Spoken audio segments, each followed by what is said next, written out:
పరిస్థితి ఈరోజు కనిపిస్తూ ఉంది. మరోవైపు చూస్తే చంద్రబాబు నాయుడు గారి పరిపాలనలో నిజంగా ఆశ్చర్యం కలిగించే విషయాలు కనిపిస్తాయి. ఎందుకు ఈ విషయాలు చెప్తున్నాను అని అంటే, మనందరికీ కూడా మొన్న ఈ మధ్య కాలంలోనే 2 రోజుల కిందటగా టీవీలలో, పేపర్లలోనూ, సోషల్ మీడియాలోనూ విపరీతంగా వైరల్ అవుతూ ఉన్న వార్తా విషయాలు మనందరికీ కూడా కనిపిస్తూ ఉన్నాయి. ఈ మధ్యకాలంలోనే చూసాం, పుట్టా మహేష్ డ్రగ్స్ సేవిస్తూ, డ్రగ్స్ తీసుకుంటూ పట్టుబడ్డ ఫస్ట్ ఏకైక పార్లమెంటు సభ్యుడు. ఇంతవరకు పార్లమెంటు సభ్యుల చరిత్రలో ఈ మాదిరిగా డ్రగ్స్ తీసుకుంటూ, ఈ మాదిరిగా బుక్ అయిన వ్యక్తి పార్లమెంటు చరిత్రలో లేడు. ఫస్ట్ సభ్యుడు. అది ఇక్కడితో మొదలు కాల.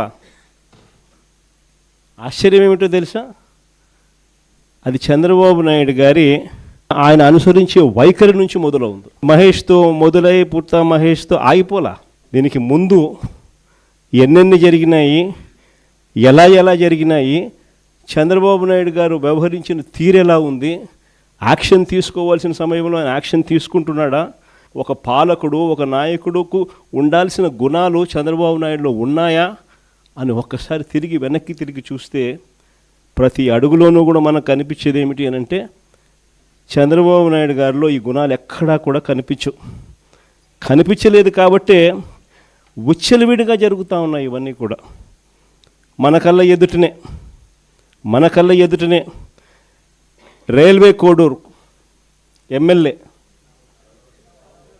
ఆరవ శ్రీధర్ అత్యాచారం చేశారని, ఆపై మోసం చేశారని బాధితురాలు నేరుగా స్వయంగా చంద్రబాబు నాయుడు గారికి ఫిర్యాదు చేస్తే ఈయన ఏం చేశాడు? కమిటీ అంట. No action. ఆయన పార్టీకి చెందిన మరో ఎమ్మెల్యే, సత్యవీడు ఎమ్మెల్యే కోనేటి ఆదిమూలం ఒక మహిళ మీద దారుణమైన లైంగిక దాడికి పాల్పడితే ఈయనేం చేశాడు? పంచాయతీ చేసినాడు. No action. కేజీబీవీ మహిళా ప్రిన్సిపల్ మీద వేధింపులకు పాల్పడ్డ ఆముదాల వలస టీడీపీ ఎమ్మెల్యే కూనా రవికుమార్ మీద ఏం యాక్షన్ తీసుకున్నాడు? No action. మహిళలకు అశ్లీలంగా వీడియో కాల్స్ చేసిన గుంటూరు ఈస్ట్ ఎమ్మెల్యే నజీర్ అహ్మద్ మీద ఏం యాక్షన్ తీసుకున్నాడు? ఆ వీడియోలు వైరల్ అవుతూ ఉన్నాయి, కంటికి కనపడతా ఉన్నాయి. ఎమ్మెల్యే చేస్తూ ఉన్నాడు, ముఖ్యమంత్రిగా నువ్వు ఉండవు, నీ పార్టీకి చెందిన నీ ఎమ్మెల్యే ఈ మాదిరిగా చేస్తూ ఉన్నాడు, నువ్వేం చేస్తూ ఉన్నావు? No action. మహిళా ఉద్యోగి మీద లైంగిక వేధింపులకు పాల్పడ్డ మంత్రి సంధ్యారాణి పిఏ మీద, ఎమ్మెల్యేల కథ దేవుడు వరకు పిఏల మీద కూడా యాక్షన్ తీసుకోలేకున్నాడు. ఇంకా మీ అందరికీ కూడా తెలిసిందే, ప్రస్తుత టీటీడీ చైర్మన్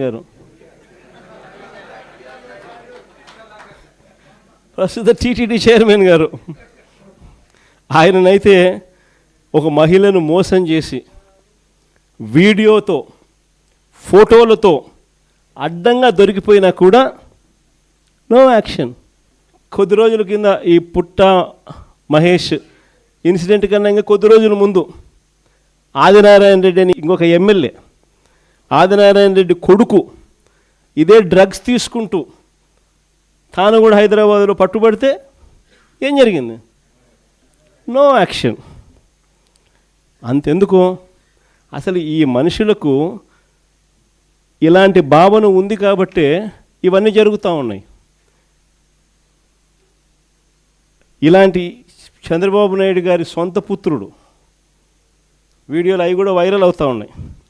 స్విమ్మింగ్ పూల్ పక్కన తాగుతూ తూగుతూ అమ్మాయిలతో డ్యాన్సులు చేస్తూ ఉన్నాడు. అయినా ఏంది Chandrababu Naidu? No action. Action చేయకపోగా చంద్రబాబు నాయుడు గారు సొంత బావమరిది ఏమంటాడు? అమ్మాయి కనిపిస్తే ముద్దైనా పెట్టాలంట, కడుపన్నా చేయాలంట. అసలు అలాంటి మాటలు మాట్లాడాడంటే లాగి చంపకేదోడు పీకాల్సింది పోయి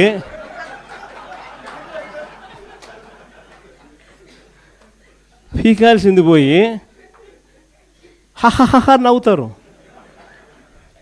మన చంద్రబాబు నాయుడు ఏమంటాడు? ఆయన మనస్తత్వం ఆయన ఏమంటాడు? యాక్షన్ తీసుకోవాల్సిన చోట నేను చిన్నప్పుడు ఇంతకన్నా బాగా చేసిన అంటాడు. అసలు ఇక్కడి నుంచి మొదలవుతుంది. వీళ్ళకి ఎందుకు ఈ మాదిరిగా జరుగుతూ ఉంది పరిపాలన, ఎందుకు ఈ మాదిరిగా సాగుతూ ఉంది పరిపాలన, ఎందుకు అక్క చెల్లెమ్మలకు భద్రత లేని పరిస్థితి రాష్ట్రంలో ఉంది, ఎందుకు విచ్చలవిడిగా డ్రగ్స్ దగ్గర నుంచి లిక్కర్ మాఫియా వరకు ఈ రకంగా ఎందుకు రాష్ట్రం అంతా కూడా అతలాకుతలం అవుతూ ఉందనంటే కారణం మైండ్ సెట్. వీళ్ళ మైండ్ సెట్లు ప్రజలకు మంచి చేయాలని కాదు, మంచి చేయాలన్న మైండ్ సెట్ ఉన్నోడు ఎవడు కూడా స్కూళ్ళల్లో గవర్నమెంట్ బడుల్లో ఇంగ్లీష్ మీడియం తీసేయడు. మంచి మైండ్ సెట్ ఎవడన్నా ఉన్నోడు ఎవడు కూడా 8వ తరగతి పిల్లలకు ట్యాబులు ఇచ్చే కార్యక్రమం ఆపేయడు. మంచి మైండ్ సెట్ ఉన్నోడు ఎవడైనా కూడా నాడు నేడు పనులు ఆపేయడు.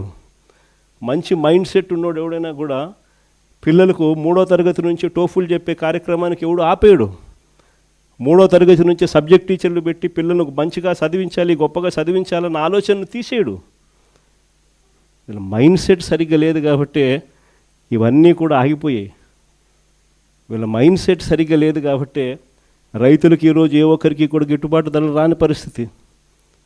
ఇలా మైండ్ సెట్ సరిగ్గా లేదు కాబట్టి ఈరోజు రైతులకు ఉచిత పంటల బీమా లేకపోయినా కూడా కనీసం ఇవ్వకుండా ఎగరగొడుతూ పట్టించుకోకుండా వదిలేసిన పరిస్థితులు. రైతులకు పెట్టుబడి సహాయం అందడం లేదు, ఏ పంటకు గిట్టుబాటు ధరలు రావడం లేదు, ఉచిత పంటల బీమా ఎగరగొట్టేశాడు, ఇన్పుట్ సబ్సిడీ ఇవ్వాల్సింది ఇవ్వడంలా. అయినా ఏమాత్రం కూడా చీమ కొట్టినట్టు కూడా లేదు. పేదలకు ఉచితంగా వైద్యం అందడం లేదు. ఆరోగ్యశ్రీ గాలికి ఎగిరిపోయింది. నెట్వర్క్ హాస్పిటల్ మేము చెయ్యము వైద్యము పేదవాడికి అని చెప్పి బోర్డులు తిప్పేస్తున్నారు. 3,150 కోట్ల రూపాయలు వాళ్ళకు బాకీలు ఉన్నాయి, అయినా పట్టించుకునే పరిస్థితి లేదు. ఎందుకంటే వీళ్ళ మైండ్ సెట్ పేదవానికి మంచి చేయడం కోసం కాదు, ఆడవాళ్ళకు మంచి చేయాలని కాదు. చివరికి అక్క చెల్లెమ్మలకు 0 వడ్డీ కూడా ఎగరగొట్టిన ఏకైక నాయకుడు ఎవడన్నా ఉన్నాడు అని అంటే ఇక చంద్రబాబు నాయుడు. సూపర్ 6, సూపర్ 7 కదా దేవుడు ఎరుగు. మన ప్రభుత్వంలో ఇస్తూ